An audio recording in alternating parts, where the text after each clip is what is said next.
கடந்த வாரம் வெளிவந்த கௌதம் கார்த்திக் நடித்த இருட்டு அறையில் முரட்டுக்குத்து திரைப்படம் வசூல் அளவில் நல்ல வரவேற்பை பெற்றிருந்தாலும் திரையுலகின் உள்ளிட்ட பலர் இந்த படத்துக்கு கண்டனம் தெரிவித்து வருகின்றனர்.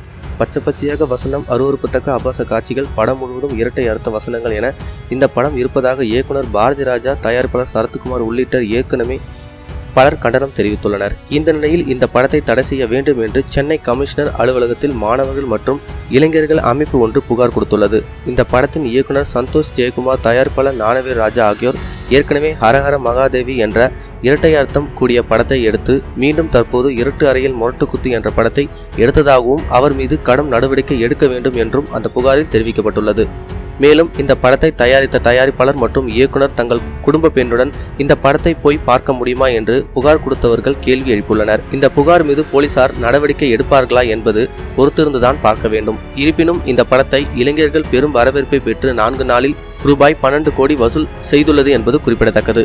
இந்த வீடியோ பற்றின கருத்தை கமெண்ட்ல சொல்லுங்க. மேலும் இது போல செய்திகளுக்கு நம்ம சேனலை சப்ஸ்கிரைப் பண்ணுங்க. மேலும் இது போல செய்திகளை தெரிஞ்சுக்க நம்ம தமிழ் சினிமா சேனலை சப்ஸ்கிரைப் பண்ணுங்க.